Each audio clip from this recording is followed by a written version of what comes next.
नमस्कार दोस्तों, CTET math के अगले सीरीज़ में आपका स्वागत है। अगला टॉपिक है नेचुरल यानी कि संख्याएं, नंबर सिस्टम में क्या क्या आता है। मुख्य रूप से पहले देखें कि संख्याएं कितनी प्रकार की होती हैं, क्या क्या कौन कौन सी संख्याएं होती हैं। तो संख्याओं को मुख्यतः दो भागों में बांटा गया है, रियल नंबर और इमेजिनरी नंबर, यानी कि वास्तविक संख्या और काल्पनिक संख्या। अब वास्तविक संख्याओं को दो भागों में रख सकते हैं, परिमेय संख्या और अपरिमेय संख्या। परिमेय संख्या यानी रेशनल नंबर और अपरिमेय यानी इरेशनल। रेशनल नंबर और इरेशनल नंबर।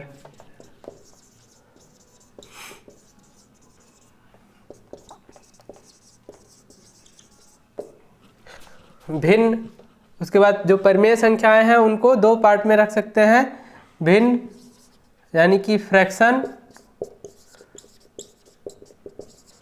और पूर्णांक जो है ये इंटीजर।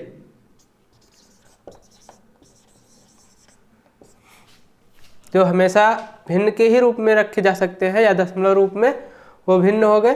भिन्न में भी जो है एक अशांत भिन्न होगा और भिन्न नहीं, भिन्न जो है दो पार्ट में होता है। एक दशमलव में जो है आप रख सकते हैं शांत दशमलव, अशांत दशमलव, उस तरह से।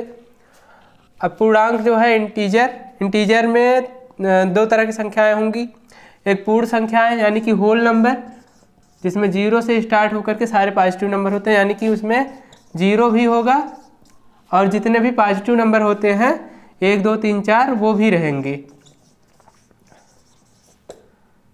और बचता है ऋणात्मक संख्याएं, जो निगेटिव नंबर्स हैं उन्हें अलग रख सकते हैं।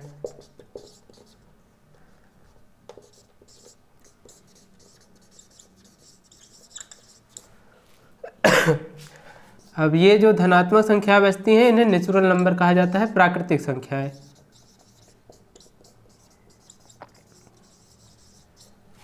देखिए जो कैटेगराइजेशन है ये ऊपर से नीचे की तरफ दिखाया गया है, लेकिन अगर इसको समझना है तो हमें नीचे से ऊपर की तरफ बढ़ना होगा। यहाँ पर देखिए सबसे पहले जो काउंटिंग वाली गिनती है, जो गिनने वाली गिनती है, किसी चीज़ को हम गिनते हैं वो हम धनात्मक में प्राकृतिक संख्याओं के द्वारा गिनते हैं। 1 2 3 4 5 6 7 8 ये सब क्या है? ये सब प्राकृतिक संख्या है, जहाँ तक गिन सकते हैं। 1 से स्टार्ट करके जहाँ तक गिन सके वो प्राकृतिक संख्याएँ हैं, धनात्मक संख्याएँ। तो शून्य की खोज जब नहीं हुई थी तो केवल 1 से स्टार्ट होता था। शून्य की खोज हुई तो फिर शून्य को मिला करके उनको बोला गया पूर्ण संख्या, यानी कि होल नंबर्स। तो धनात्मक संख्या प्राकृतिक संख्या में कौन सी संख्या है? 1 से स्टार्ट करके जहाँ तक आप गिन सके, इनफाइनाइट तक। और 0 तो आप जानते हैं शून्य होता है, ये वैल्यू 0। और पूर्ण संख्याएं अगर 0 और धनात्मक संख्याओं को एक साथ रख दिया जाए, यानी कि 0 1 2 3 4 इस तरह से जहाँ तक आप गिन सके इनफाइनाइट तक। अगर इसी में इन्हीं धनात्मक संख्याओं के आगे जो है ऋण लगा दिया जाए, यानी कि -1 -2 -3 इस तरह से इनफाइनाइट तक ऋणात्मक संख्याएं होंगी। धनात्मक संख्या और ऋणात्मक संख्या अगर साथ रख दी जाए तो फिर उन्हें पूर्णांक कहा जाएगा, इंटीजर कहा जाता है।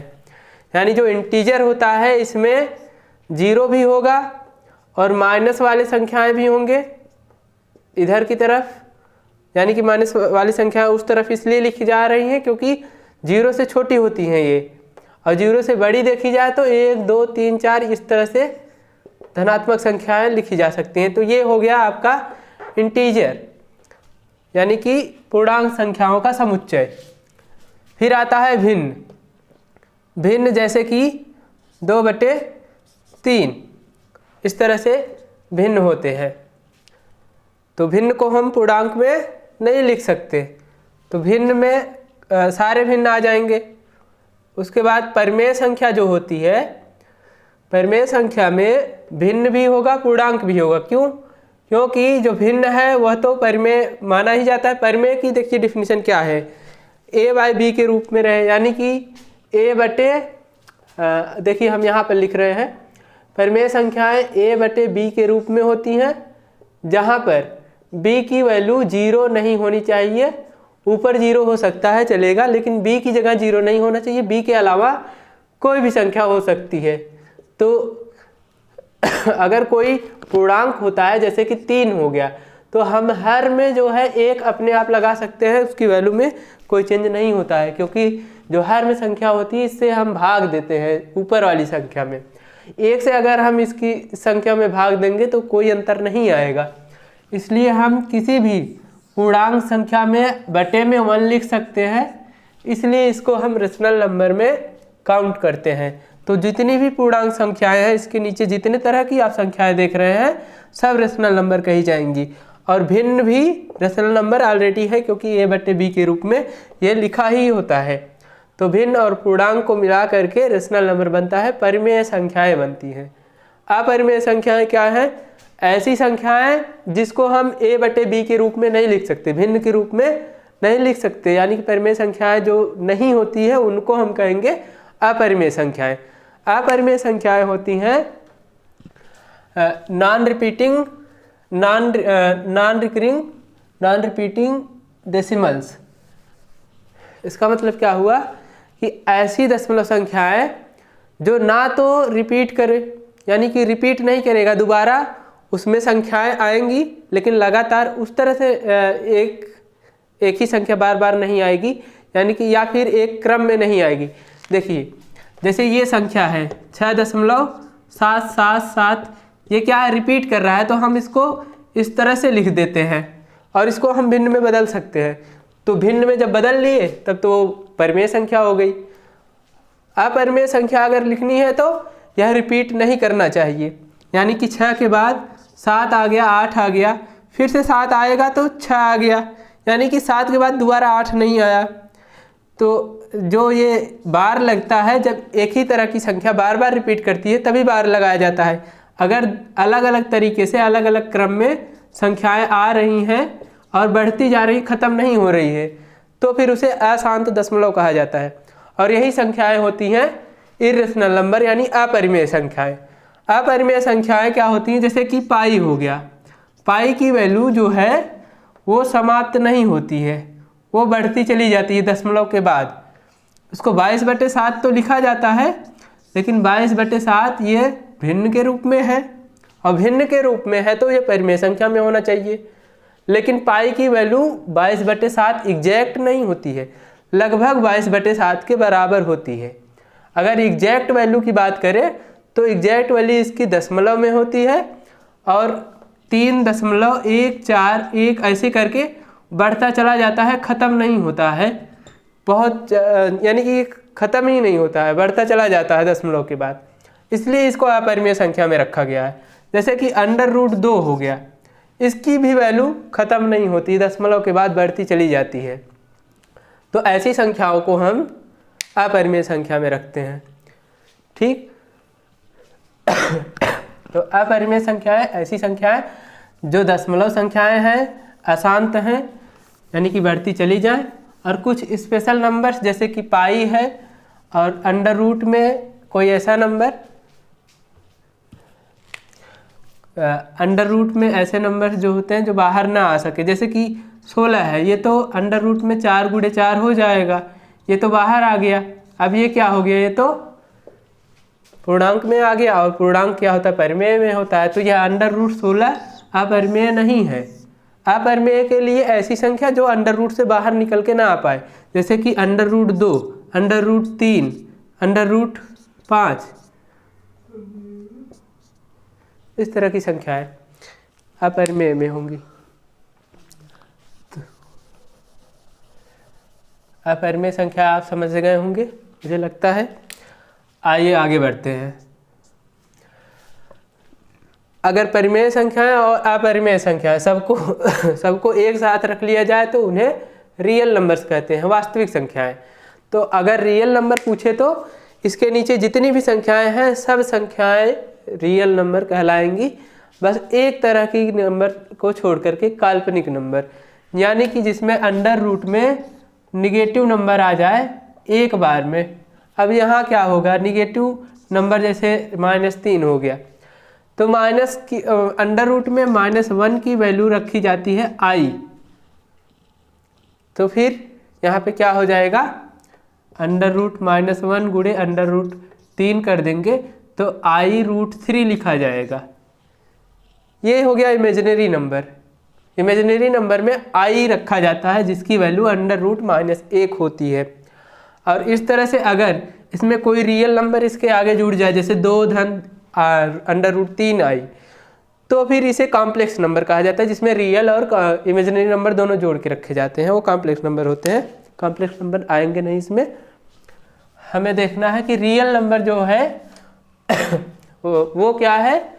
वो जितनी भी संख्याएं हम देखते हैं, चाहे वो भिन्न हो, पूर्णांक हो, धनात्मक, ऋणात्मक, जो भी संख्याएं हैं सब क्या है, वास्तविक संख्या है। अगर उसमें i आ रहा है इमेजिनरी नंबर जैसे कि √-1, तो फिर उसे काल्पनिक संख्या में रखेंगे और सभी संख्याओं को एक सम्मिलित रूप में नंबर्स कहेंगे, संख्याएं कहेंगे।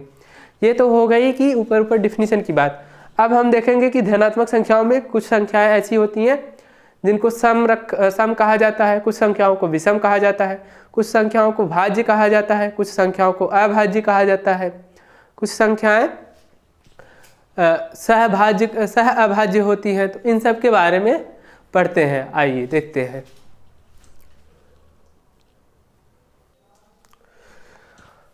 आइए दोस्तों देखते हैं इनकी परिभाषाएं क्या होती हैं और किन संख्याओं को सम, विषम, भाज्य, अभाज्य संख्याएं कहते हैं। सम संख्याएं वो होती हैं जो 2 से पूर्णतः विभाजित हो जाए, यानी कि अगर 2 से भाग दिया जाए तो उसमें शेषफल ना बचे, ऐसी संख्याओं को हम सम संख्या कहते हैं। तो 2 से विभाजित होने वाली संख्याएं सम संख्याएं कहलाती हैं, जैसे कि 2, 4, 6, यानी 2 के पहाड़ा में जो भी आता है, 2, 4, 6, 8, 10, 12।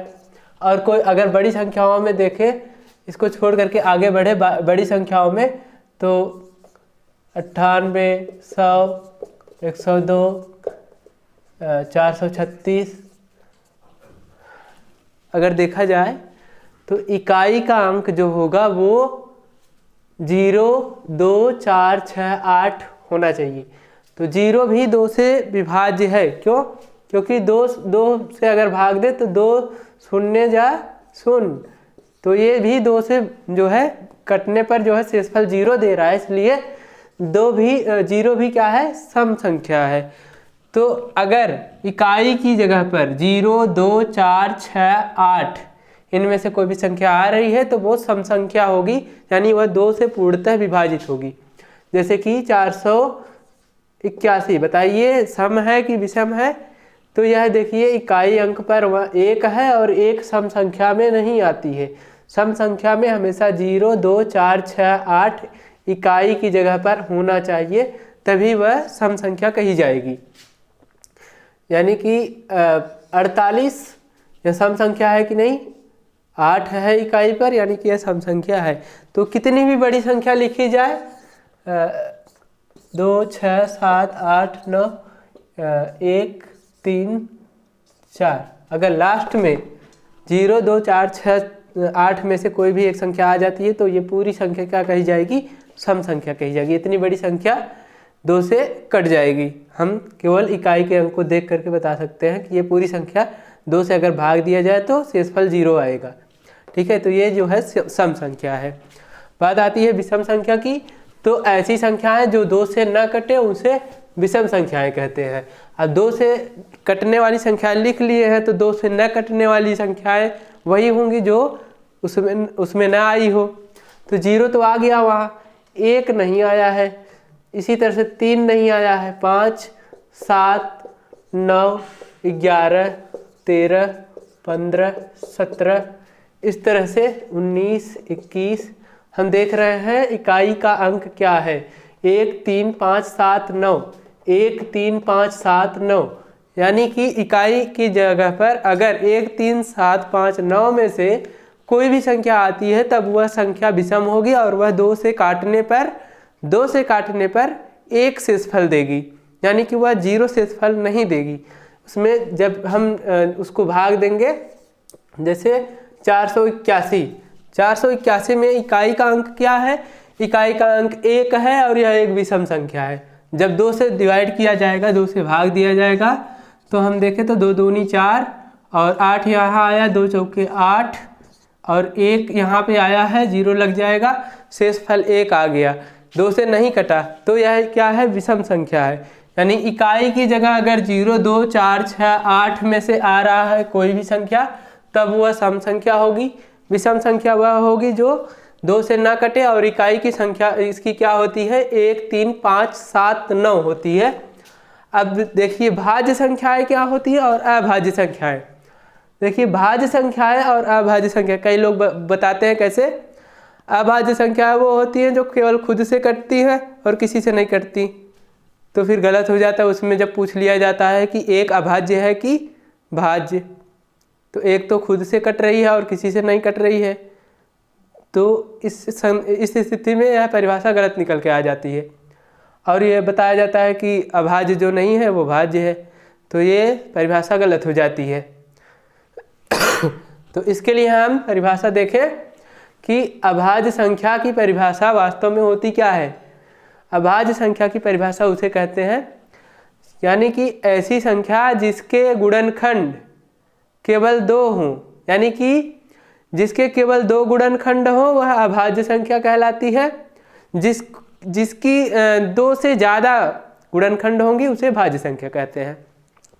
जिन संख्याओं के गुणनखंड केवल 2 आए, यानी कि उसमें जो गुणनखंड होगा, पहला संख्या 1 होता है जो सबका गुणनखंड होता है, और दूसरा संख्या होता है वह संख्या खुद, यानी कि अगर 1 से बड़ी है तो जैसे मान लीजिए 5 का गुणनखंड क्या है, 5 1 से विभाजित हो रहा है और 5 से विभाजित हो रहा है, तो इसके गुणनखंडों की संख्या 2 है, एक ये है और एक ये, तो यह एक अभाज्य संख्या है। इसी तरह से और भी संख्याएं अगर हम ले, जैसे 2 है, 2 के गुणनखंड कौन कौन से हैं। गुणनखंड का मतलब कि किन संख्याओं से यह कट रहा है। 1 से यह कट जाएगा यानी शेषफल 0 देगा 1 से भाग देने पर, 2 से भाग देने पर 2 से भी कट जाएगा। यानी कि जो अभाज्य संख्याएं होती हैं उसका गुणनखंड 1 होता है और यह संख्या स्वयं होती है। जैसे कि 7 है, 7 किससे किससे कटेगा, 1 से कटेगा और 7 से, इन्हीं दोनों के अलावा किसी के पहाड़ा में ये नहीं आता है। तो फिर ये संख्याएं क्या होती हैं, अभाज्य संख्याएं कहलाती हैं। 1 जो होता है, अगर एक को देखें तो 1 का क्या है गुणनखंड, 1 है।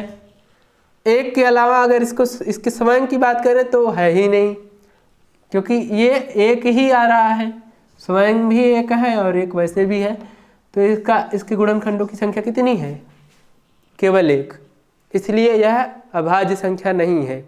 और 2 से ज़्यादा गुणनखंड होने पर भाज्य संख्या होती है, तो 2 से ज़्यादा तो वैसे भी नहीं है, 2 ही नहीं है तो 2 से ज़्यादा कैसे होगा, तो इसको हम क्या कहेंगे, रूढ़ संख्या। क्या कहेंगे, रूढ़ संख्या। तो 1 जो है न तो भाज्य संख्या है न तो अभाज्य है, यह एक रूढ़ संख्या है।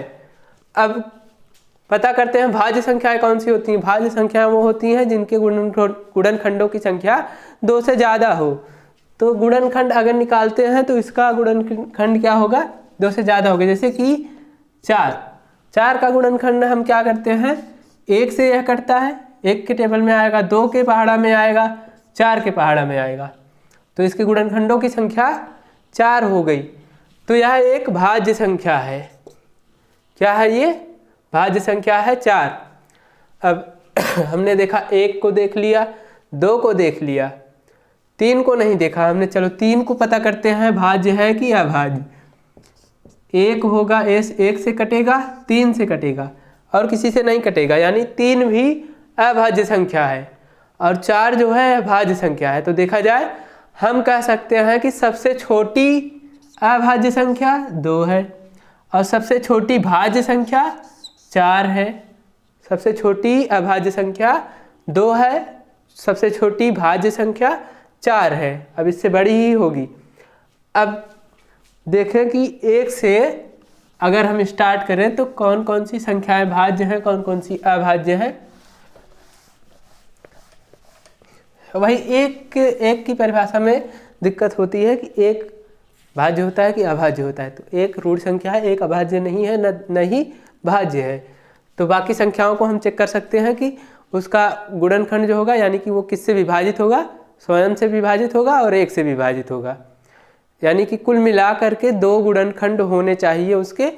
अगर 1 है तो 1 ही माना जाएगा, सेम गुणनखंड को नहीं माना जाएगा। जैसे संख्या 1 में स्वयं अगर कहें तो स्वयं 1 ही है, और संख्याओं में जैसे हम कहते हैं कि 1 इसका 1 से कटना चाहिए और स्वयं से कटना चाहिए, तो इसके तो 2 गुणनखंड मिल गए। इसके लिए कहें कि 1 से कटना चाहिए, स्वयं से कटना चाहिए, तो दोनों एक ही चीज़ है तो हम एक ही बार लिखेंगे। तो इस स्थिति में गुणनखंडों की संख्या 1 ही है, तो इसे हम नहीं मानेंगे।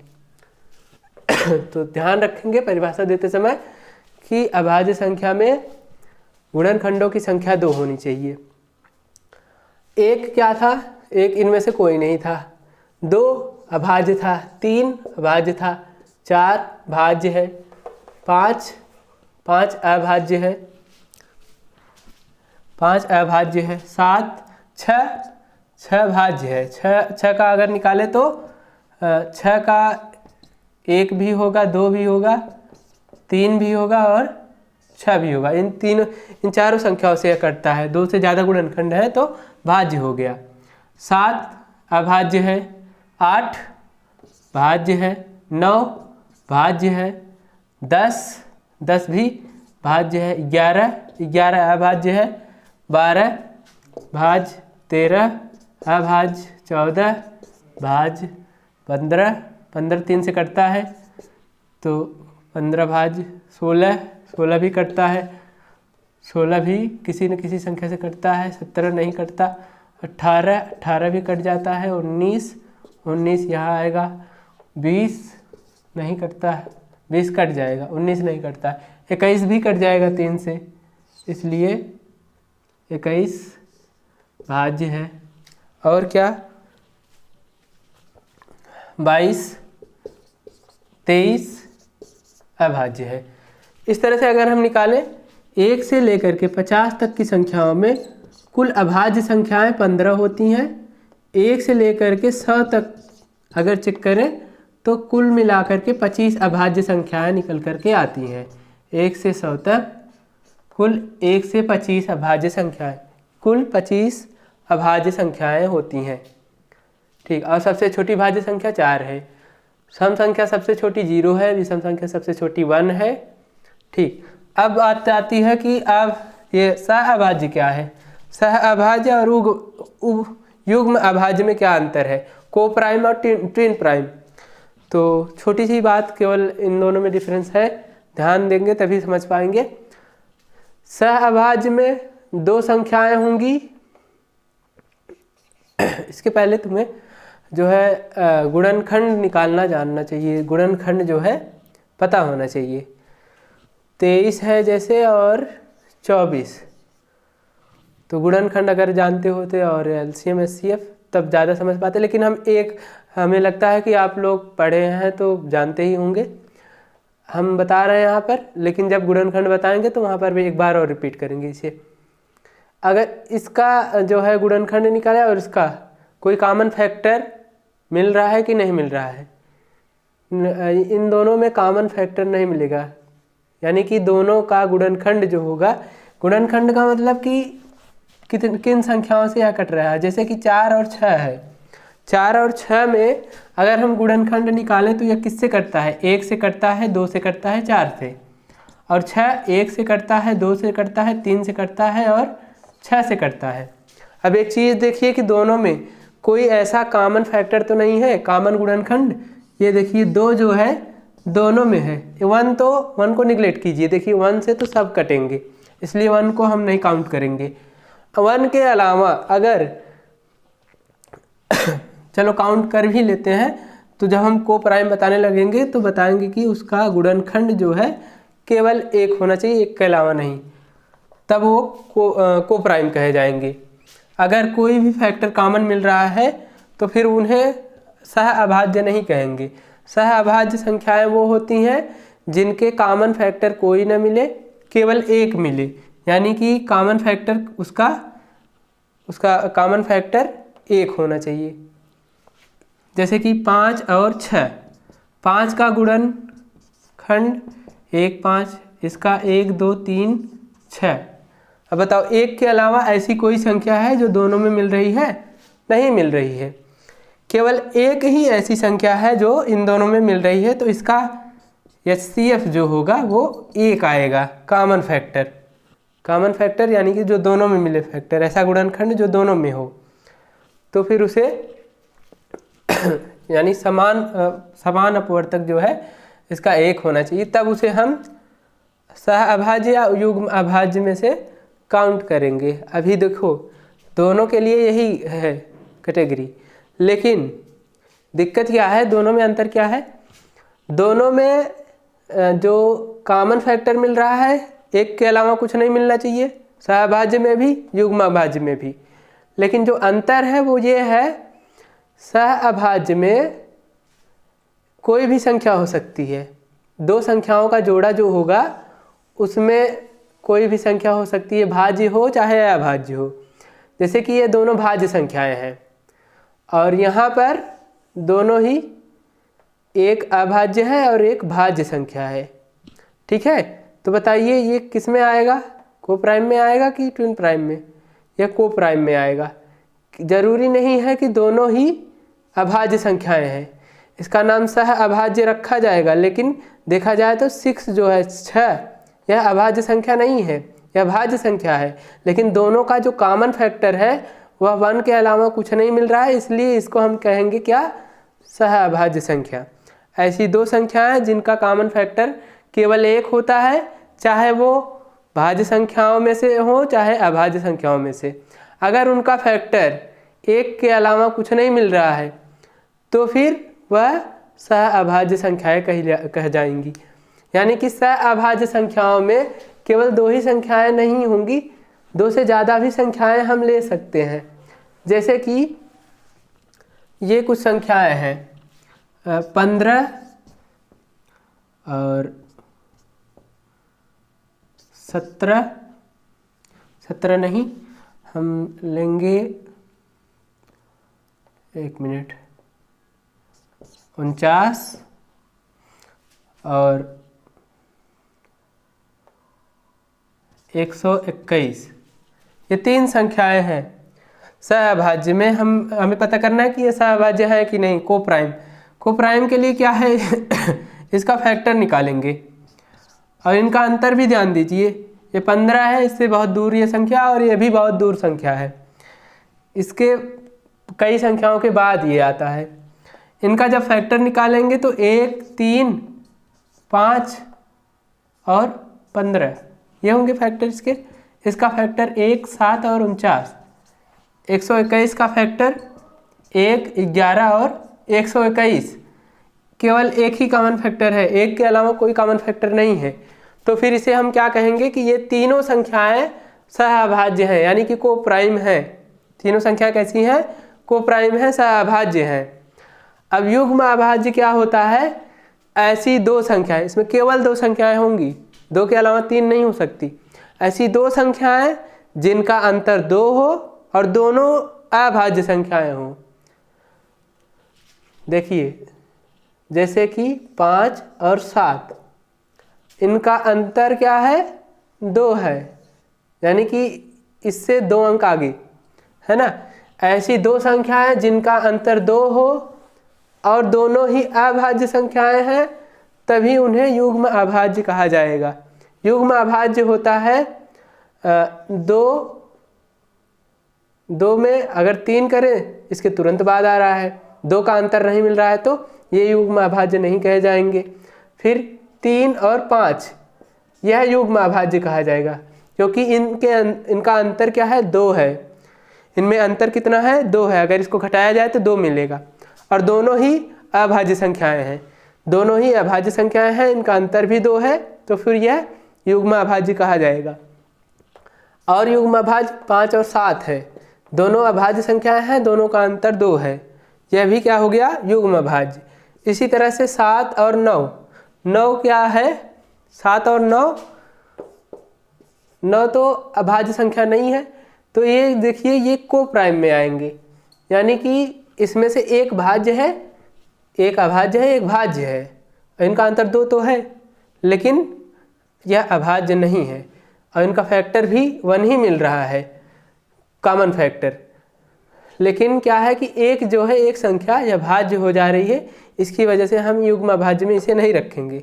युग्म अभाज्य में वही संख्याएं होंगी जिसमें दोनों ही संख्याएं अभाज्य हों, जैसे 11, 13 दोनों संख्याएं अभाज्य हैं और इनका अंतर 2 है। ठीक, आप समझ गए होंगे बहुत अच्छे तरीके से। आगे बढ़ते हैं, संख्याओं से रिलेटेड कुछ ऑपरेशन देखते हैं क्या क्या होती हैं संख्याओं में। आगे बढ़ते हैं।